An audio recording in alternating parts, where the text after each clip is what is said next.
एक दिन गौतम बुद्ध अपने शिष्यों के साथ एकदम शांत बैठे हुए थे। उन्हें इस प्रकार बैठे हुए देख शिष्य चिंतित हुए कि कहीं वह अस्वस्थ तो नहीं है।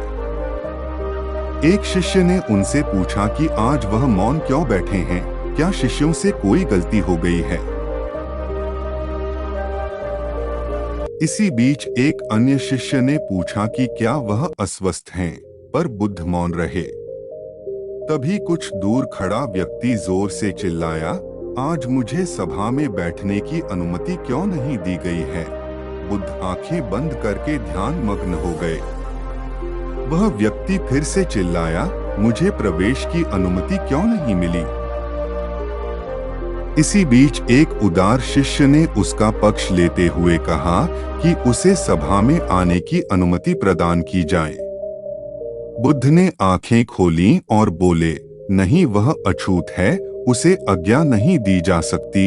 यह सुनकर शिष्यों को बड़ा आश्चर्य हुआ। बुद्ध उनके मन का भाव समझ गए और बोले, हाँ, वह अछूत है।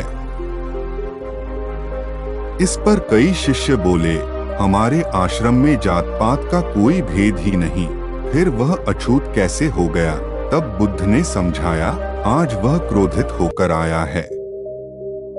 क्रोध से जीवन की एकाग्रता भंग होती है। क्रोधी व्यक्ति प्राय मानसिक हिंसा कर बैठता है, इसलिए जब तक वह क्रोध में रहता है तब तक अछूत होता है। इसलिए उसे कुछ समय एकांत में खड़े रहना चाहिए। क्रोधित शिष्य भी बुद्ध की बातें सुन रहा था। पश्चाताप की अग्नि में तपकर वह समझ चुका था कि अहिंसा ही मनुष्य का महान कर्तव्य व परम धर्म है। वह बुद्ध के चरणों में गिर पड़ा और कभी क्रोध न करने का प्रण लिया। आशय यह है कि क्रोध के कारण व्यक्ति अनर्थ कर बैठता है और पश्चाताप उसे बाद में होता है, जिसका कोई लाभ नहीं मिलता। इसलिए हमें क्रोध नहीं करना चाहिए।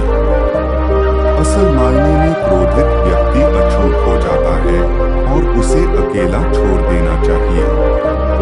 क्रोध करने से तन, मन और धन तीनों की हानि होती है। क्रोध से ज्यादा हानिकारक कोई और वस्तु नहीं है।